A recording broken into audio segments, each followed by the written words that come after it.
Let's kick things off by talking about Genesis 8:1. The verse says, "But God remembered Noah and all the wild animals and the livestock that were with him in the ark." That word, remembered, stands out to me. It almost feels like there's a turning point happening, right? It really does. The idea that God remembered isn't like he forgot and then suddenly remembered. It's more like he decided to act, to renew his commitment to Noah. It marks the moment the floodwaters begin to recede, and hope returns after all that chaos. It's kind of comforting in a way. After all the destruction, there's this gentle reminder that the story isn't over. Have you ever noticed how remembering in the Bible often signals a new phase? For sure. It happens with Abraham, with the Israelites in Egypt every time. It means God is about to move things forward. It's like the dawn after a really long night. That sense of renewal gets me thinking about other moments where people look for new beginnings. Actually, let's shift gears to another book. How about Mark 10? Perfect timing. Mark 10 opens with Jesus traveling to Judea and crowds gathering around him, hungry for his teaching. The scene feels alive, almost like people lining up outside a concert, only here, they're seeking answers to life's biggest questions. Yeah, and right away, the Pharisees show up with their questions about divorce. It's striking because they're not just curious, they're clearly trying to trip Jesus up. Definitely, it's almost like a test disguised as a question. But Jesus doesn't just answer, they get a history lesson, all the way back to creation. He refocuses everything on God's original intention for relationships.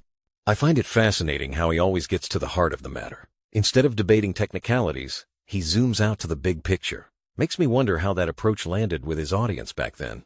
I bet it was a mix. Some felt challenged, some inspired. That kind of honesty cuts both ways. Speaking of challenges, the next part of Mark 10 is where kids come into the spotlight. You're right, that moment is so unexpected. Parents start bringing their kids to Jesus, and the disciples try to send them away. But Jesus totally flips the script. He welcomes the kids with open arms. What grabs me is how he says, "Anyone who will not receive the kingdom of God like a little child will never enter it." That's not just a sweet sentiment, it's a radical statement. He's putting humility and trust at the core of faith. Honestly, it's humbling. Adults tend to overcomplicate things, but Jesus seems to value that simple, open-hearted approach. Have you ever seen that kind of childlike faith in action?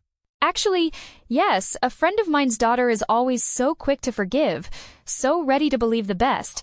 It's a challenge for us grown-ups. And just when you think you grasp it, Jesus takes things up another notch with the story of the rich young ruler. That story always makes me pause. A young man runs up, eager to do the right thing. He's kept the commandments. He seems sincere. But Jesus zeroes in on the one thing holding him back: his attachment to wealth. Totally. It's such a human moment. He walks away sad, not because he was scolded, but because giving up his possessions felt impossible. That really captures the tension between security and trust. And the disciples are shocked too.